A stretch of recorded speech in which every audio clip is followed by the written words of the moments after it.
Tipid na tipid ang sagot ni Catherine Bernardo tungkol sa right person. Ayon kay Catherine, alam daw niyang natagpuan na niya ang tamang tao para sa kanya kapag wala na siyang tanong tungkol sa nasabing tao dahil pati ang mga sagot sa tanong niya ay nakalatag at nasagot na. Narito ang eksaktong sinagot ni Kat sa nasabing tanong about sa right person. Na natagpuan na niya, I know I've found the right person when I don't have to question it anymore.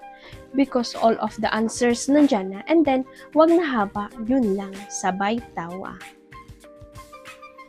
Obviously, ingat na ingat ang Asian superstar sa pagkokomento tungkol sa sinasabing nakikipagrelasyon niya kay Mayor Mark. Pero mukhang gets naman ng solid fans ng aktres ang maiksi, malalim at matipid na sagot nito. Sapat na iyon para kiligin ng bonggang-bongga ang followers ng bida ng Someone Someday. Komento nga ng halos lahat ng fan ni Kat basta alam nilang masaya ang idolo nila ay solve na solve sila rito. Alam din niyang si Yorme Mark na ang sinasabing right person ng aktres.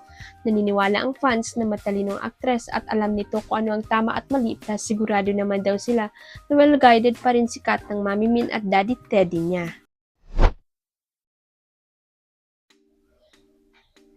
Aba, pagkatapos ng bakbakan ng ibang mga intrigira na hindi na sweet sina Donnie at Bel Mariano sa isa't isa, nang umalis sila pa Sydney, Australia.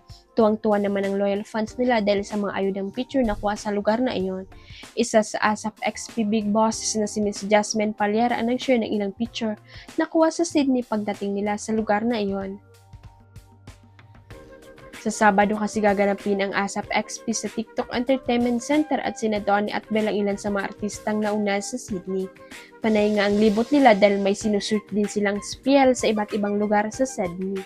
Sa ilang picture na nakita ng Abante magkasama sina Donnie at Bel, Jasmine, Alexa, Darren at Ruby sa may Darling Harbor. Sina Donnie at Bel ang magkatabi sa picture na iyon kaya naman kilig-kilig ang mga fan.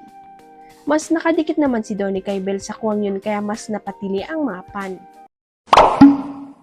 Huwag kalimutang i-click ang subscribe button at i-ring ang notification bell para sa latest at legit chika updates.